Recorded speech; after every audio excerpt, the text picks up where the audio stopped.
Hello students, आज हम Coulomb's law and electric field पर कुछ न्यूमेरिकल्स प्रॉब्लम लेने जा रहे हैं। तो numericals on Coulomb's law and electric field. तो सबसे पहली प्रॉब्लम हमारी है कि एक 92U238 परमाणु अल्फा कण उत्सर्जित करता है। यदि किसी क्षण अल्फा कण विघटित परमाणु के केंद्र से 9 × 10⁻⁻15 मीटर की दूरी पर हो तो अल्फा कण पर कितना बल लगेगा। A 92U238 atom emits alpha particle. If at any time alpha particle is at a distance of 9 × 10⁻⁻15 meter from the center of radiated alpha particle, then calculate the force upon alpha particle. अब ये problem जो लेने का मेरा जो सबसे पहला M है, तो कुछ बातें मैं जनरली आपको इसमें बताना चाहूँगा। जैसे ही पहली बात तो मुझे ये बतानी कि 92U238, अब इसको आप कहते हैं एटॉमिक नंबर यानी कि परमाणु क्रमांक।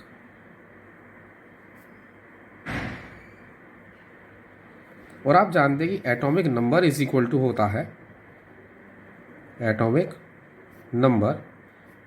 Number of electrons is equal to number of protons.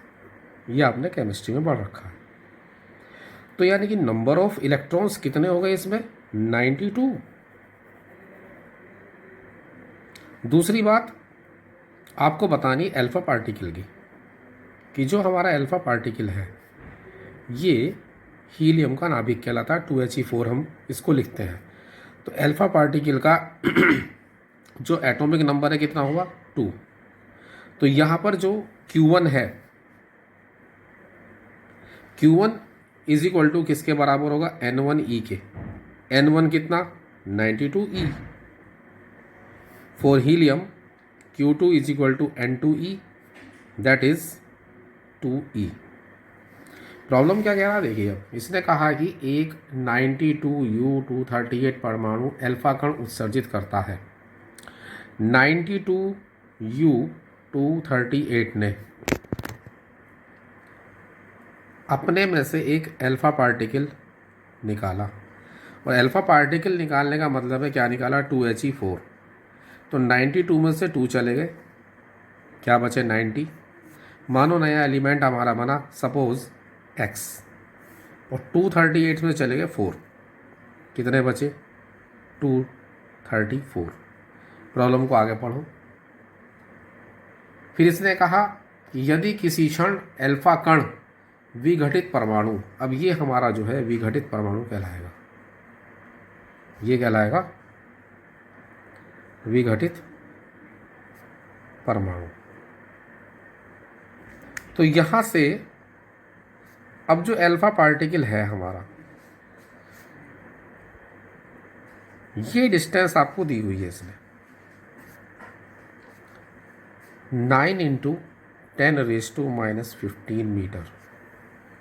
तो हमें इस पर क्या निकालना? फोर्स। तो कूलम्ब्स लॉ,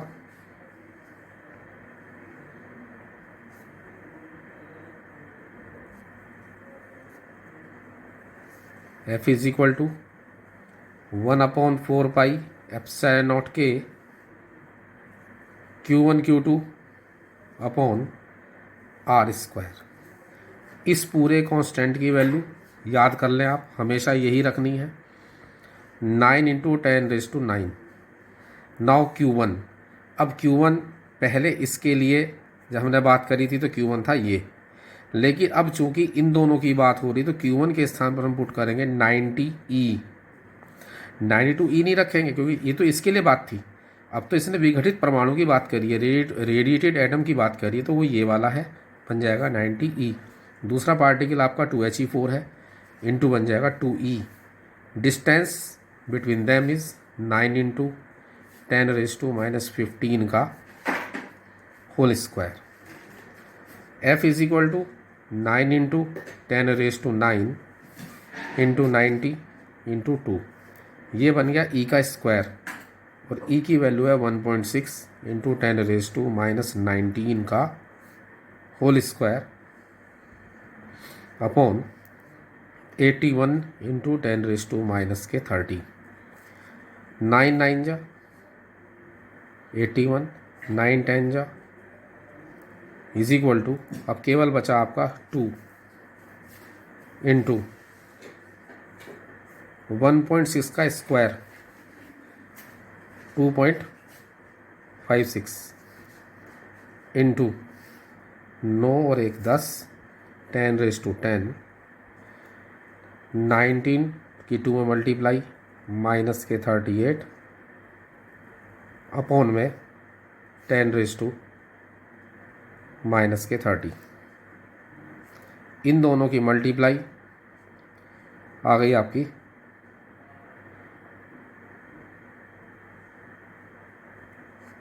5.12। 30 और 10 40 में से बचे 2। 512 फोर्स की जो यूनिट है वो क्या है, न्यूटन। तो पूरा क्वेश्चन इस तरह से आपको सॉल्व करना है। तो जो बातें मुझे समझानी थी इसमें मेन वो क्या थी, एक तो इसमें थी 92U38 अगर दिया है तो हम इसको चार्ज कैसे बनाएंगे। इसको हमेशा जो हमें एटॉमिक नंबर पढ़ना है, atomic number is equal to number of electrons होते हैं, अतः इलेक्ट्रॉन्स कितने हैं 92। तो इस फॉर्मूले से Q is equal to NE से N कितने 92E बन गया। ऐसे ही जो अल्फ़ा पार्टिकल है, पूरी फिजिक्स में ध्यान रखना, 12th की फिजिक्स में ये इलेक्ट्रॉन, प्रोटॉन और अल्फ़ा पार्टिकल आपका पीछा नहीं छोड़ेंगे। इलेक्ट्रॉन का जो चार्ज है वो है 1.6 इंटू 10⁻⁻19 कूलाम। यही चार्ज जो है प्रोटॉन का है 1.6 इंटू 10⁻⁻19 कूलाम। और अल्फ़ा पार्टिकल का जस्ट डबल है, उसका है 3.2 इंटू 10⁻⁻19 कूलाम। इनको आप ज़रूर याद कर लें, ये पूरी फिजिक्स में आपको काम करेंगे और उसी के बेस पे न्यूमेरिकल आपको करा गया है। अब ये कैसे बनाई हमने इक्वेशन, इसको समझ लें। इसने कहा कि 92U238 से एक अल्फ़ा कण माइनस हो गया। अल्फ़ा कण हमारा क्या है 2He4 है। तो एटॉमिक नंबर में यानी परमाणु क्रमांक में से कितने घटा दोगे आप, 2, क्या बचे 90। 238 में से परमाणु भार में से क्या घटा दोगे आप 4, कितने बचे 234। अब ये जो है हमारा विघटित परमाणु है, रेडिएटेड एटम है ये, इससे जो अल्फ़ा पार्टिकल है 2He4 जो है वो इतनी दूरी पर रखा है, तब इस पर कितना फोर्स लगेगा वो हम निकाले कूलम्ब्स लॉ से। ये कूलम्ब लॉ का फॉर्मूला है, पीछे आपको पढ़ा दिया गया थ्योरी के अंदर। तो इस पूरे कांस्टेंट की वैल्यू आपको अपनी मेमोरी में डाल लेनी है। हमेशा इसकी वैल्यू क्या रखोगे आप, 9 इंटू 10⁻9 कॉन्स्टेंट है ये वैल्यू। Q1 यहाँ पर काम करेगा ये वाला, बेटे ये नहीं करेगा Q1, मैंने समझाने के लिए इसको लिख दिया। लेकिन अब ये वाली वैल्यू जब Q1 और Q2 बन जाएंगी, क्योंकि इन दोनों की बात हो रही है, तो बनाइए 90E, Q2 बना 2E और E की वैल्यू हमारी कितनी है 1.6 इंटू 10⁻⁻19। E और E की मल्टीप्लाई हुई तो स्क्वायर बन गया। सॉल्व करें कितना आए 512 न्यूटन। सेकेंड प्रॉब्लम है, 2 point charges plus 9E and plus E are placed at a distance of 16 centimeter from each other. At what point between these charges should a third charge Q be placed so that it remains in equilibrium? दो बिंदु आवेश plus 9E एवं plus E एक दूसरे से 16 centimetre की दूरी पर स्थित है। इनके बीच एक आवेश Q को कहाँ रखा जाए कि वह संतुलन में हो। ये हमारी प्रॉब्लम है। अब देखिए सॉल्व कैसे करते हैं इसे। पहले हम एक छोटा सा डायग्राम बना लेते हैं। ये रखा है Q1 plus 9E, Q2 is equal two plus E। Distance between them is 16 centimetre. फिर इसने कहा कि इनके बीच एक आवेश Q को कहाँ रखा जाए। माना हम Q को यहाँ रख रहे हैं Q1 से x दूरी पर, तो रिमेनिंग डिस्टेंस हमारी बचेगी शेष दूरी 16 माइनस x। फिर क्या कहा, रिमेन्स इन इक्विलिब्रियम, वह संतुलन में हो। अब संतुलन का मीनिंग ये है कि जितना फोर्स इन दोनों के बीच लग रहा है इतना ही फोर्स इनके बीच लगे, अतः नेट फोर्स हमारा क्या हो, 0 हो। जैसे कि आपने देखा होगा एक तराजू होती है हाथ से पकड़ने वाली, और उसकी जो निडल होती है सुई होती है, जब दोनों पलड़े बराबर हो जाते हैं तो सुई जो है बीच में आ जाती है। तो ऐसी ही कंडीशन यहाँ पर होगी कि दोनों, जब सुई हमारे बीच में होगी, दोनों फोर्सेस आपस में क्या होंगे, बराबर होंगे। तो Q1 के कारण Q पर हम क्या निकालेंगे, पहले फोर्स निकालेंगे। डायरेक्शन होगी टूवर्ड्स पॉइंट P, ये होगा हमारा F1, ये भी F2। यहाँ पर एक रूल है, नियम है कि जो पॉजिटिव चार्ज है, तो पॉजिटिव चार्ज के कारण, धन आवेश के कारण जो इलेक्ट्रिक फील्ड होगा या फोर्स होगा, वैद्युत क्षेत्र होगा या बल होगा, उसकी जो डायरेक्शन है टूवर्ड्स पॉइंट होती है, टूवर्ड्स पॉइंट P, यानी कि बिंदु P की ओर होगी। ये प्लस चार्ज है तो डायरेक्शन किधर है, टूवर्ड्स P। ये पॉजिटिव चार्ज है, डायरेक्शन किधर है, टूवर्ड्स पॉइंट P। ये बहुत ही ध्यान देने की बात है, इसलिए न्यूमेरिकल मैंने आपको कराया। अब हम क्या निकालेंगे, Q और Q1 के बीच फोर्स निकालेंगे, Q2 और Q के बीच फोर्स निकालेंगे, और दोनों को क्या कर देंगे, हम इक्वल रख देंगे। अब हम ये करने वाले हैं, देखिए Q1 व Q के बीच बल, force between Q1 and Q, F1 is equal to 1/4 pi epsilon naught के Q1 into Q upon R square, ये फॉर्मूला कूलम्ब्स लॉ है। 1/4 पाई एप्सिलॉन नॉट, Q1 की वैल्यू है 9E, Q2 की वैल्यू है यहाँ पर, Q की वैल्यू Q है, अपॉन डिस्टेंस बिटवीन देम, यहाँ से यहाँ तक की डिस्टेंस कितनी है, x, तो हो जाएगा x का स्क्वायर। Equation number 1। अब निकालेंगे Q2 और Q के बीच बल, Q2 व Q के बीच बल, force between Q2 and Q, F2 is equal to 1/4 pi epsilon naught के E into Q upon distance between them is 16 minus x का whole square. Equation number 2। Q पर net force F is equal to F1 minus F2। ये minus क्यों करा, अगर आप देखो तो दोनों की जो डायरेक्शन है ये टकराने वाली है, आपस में टकराएंगे F1 F2, तो इसलिए क्या करा माइनस। दोनों की डायरेक्शन एक सी हो जाती तो प्लस, अगर टकराने वाली स्थिति अपोजिट डायरेक्शन है तो क्या होगा, माइनस होगा। सिंस, अब इसने कहा इक्विलिब्रियम, देखिए आप क्या कहा, इक्विलिब्रियम, तो since the system is in equilibrium, चूँकि सिस्टम जो है, निकाय जो है वो संतुलन में है, निकाय संतुलन में है, the system is in equilibrium, therefore F is equal to 0, तो therefore 0 is equal to F1 minus F2, और F1 is equal to F2। F1 की वैल्यू है 1/4 pi epsilon naught 9E into Q upon x square is equal to 1/4 pi epsilon naught E into Q upon 16 minus x का whole square.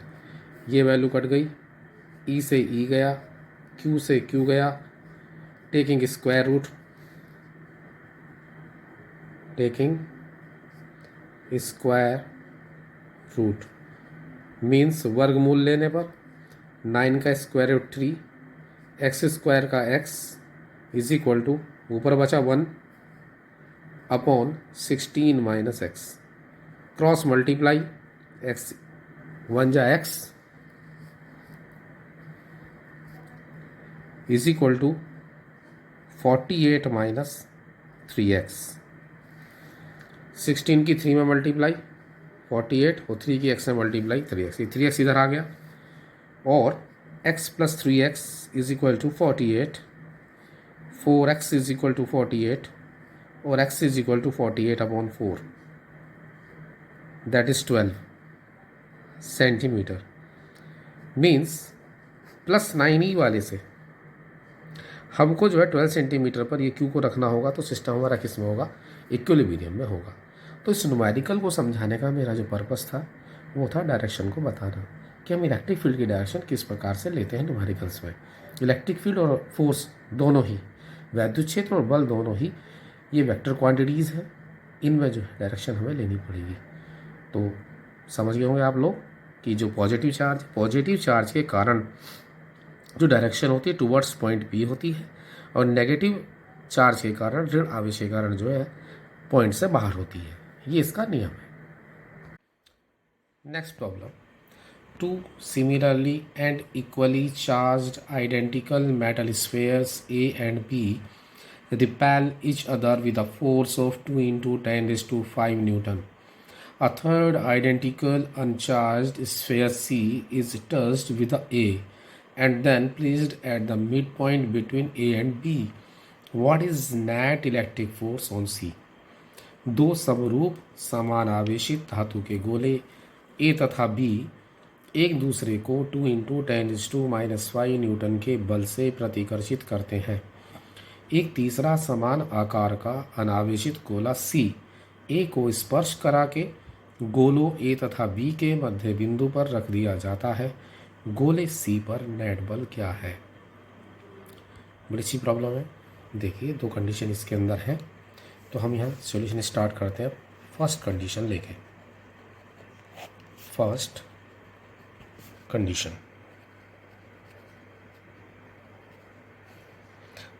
हम ले रहे हैं A and B की। Let Q1 is plus Q and Q2 is also plus Q, क्योंकि इसने कहा है दो समरूप समान आवेशित, यानी एक जैसे हैं और समान आवेशित है। दोनों की प्रॉपर्टी क्या? Q है, दोनों कैसे पॉजिटिव चार्ज है और ये एक दूसरे से x डिस्टेंस पर रखे हैं। तो हम इन दोनों के बीच फोर्स निकाल लें फ्रॉम कूलम्ब्स लॉ। Q1 व Q2 के बीच बल, force between Q1 and Q2, F is equal to 1/4πε0 K Q1 Q2 upon R²। Force कितना दे रखा है आपको? 2 इंटू 10⁻⁻⁵।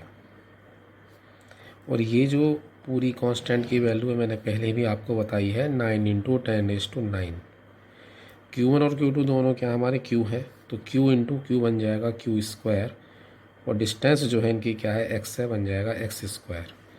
तो यहाँ से इसकी वैल्यू हमारी आ जाएगी Q² upon x² is equal to, ये 9 आ गया नीचे, और ये 10⁻⁵ अपॉन 10⁹ 9 ऊपर गई, तो Q² upon x² is equal to आ जाएगा 2/9 इंटू 10⁻⁻14, इक्वेशन नंबर 1। क्वेश्चन को आगे पढ़ते हैं। सेकंड पार्ट इसका, एक तीसरा समान आकार का अनावेशित गोला C। अब हम गोले C को, ये अनावेशित है, अनचार्ज है, इस पर कोई चार्ज नहीं है, A को स्पर्श करा के, तो हम यहाँ लिख रहे हैं हम अनावेशित गोले अनचार्ज स्फेयर C को गोले A से स्पर्श, टच कराया उसको, कराने के पश्चात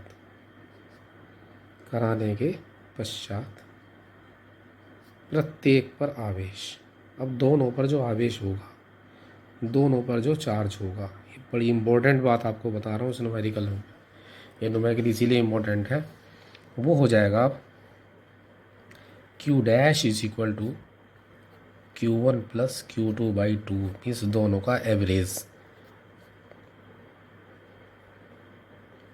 तो C का चार्ज कितना है? 0, और A का चार्ज कितना है? Q।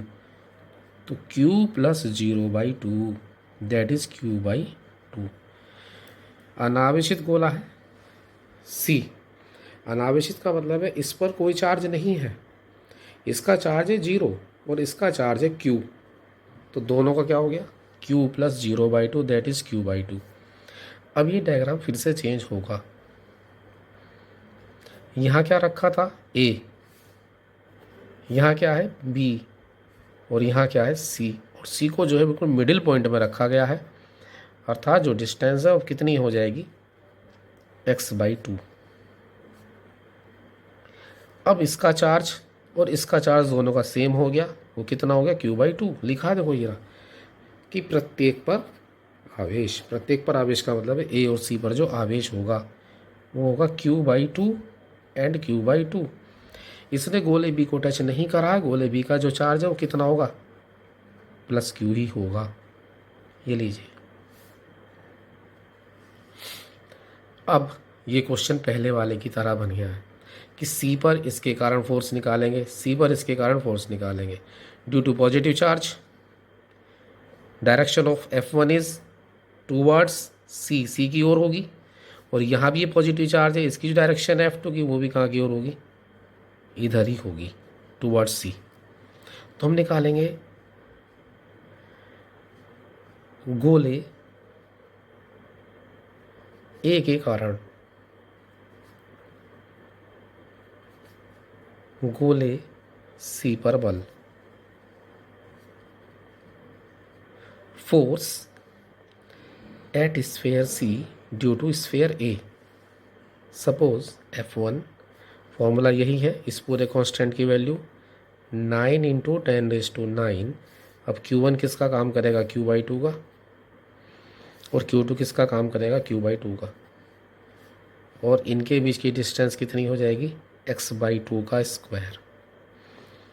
F1 is equal to 9 × 10⁹, Q से Q की मल्टीप्लाई q², 2 2 जा 4, x² अपॉन 2 2 जा 4, 4 से 4 गया, और इस पूरी की वैल्यू वही रखी है 2/9 × 10⁻⁻14। तो F1 इज इक्वल टू 9 × 10⁹, 2/9 × 10⁻⁻14। 9 से 9 कैंसल्ड आउट, ये आ गया आपका 2 × 10⁻⁵ न्यूटन। ये आया हमारा F1। अब हम निकालेंगे इसी प्रकार से F2। गोले B के कारण गोले C पर बल। F2 is equal to 9 × 10⁹। Q1 है हमारा Q, और Q2 है q/2। डिस्टेंस हो जाएगी x/2 का होल स्क्वायर। सॉल्व करते हैं, 9 × 10⁹ इंटू में q², 2 × x²/4, 2 2 जा 4। F2 is equal to 9 × 2 × 10⁹ into इसकी पूरे की वैल्यू 2/9 × 10⁻⁻14। 9 से 9 cancelled out. F2 is equal to 2 2 जा 4 × 10⁻⁵ न्यूटन। अब आप अगर डायग्राम पीछे वाला आपको याद हो तो इस तरह का डायग्राम था, ये C, A और ये B। F1 की डायरेक्शन इधर थी और F2 की डायरेक्शन इधर थी, दोनों की टकराने वाली स्थिति है। तो अब C पर नेट फोर्स निकालेंगे। गोले C पर नेट फोर्स हो जाएगा F इज इक्वल टू, जो बड़ा है उसमें घटा दो, F2 बड़ा है, F2 - F1, that is 4 × 10⁻⁵ minus के 2 × 10⁻⁵, 2 × 10⁻⁵ न्यूटन।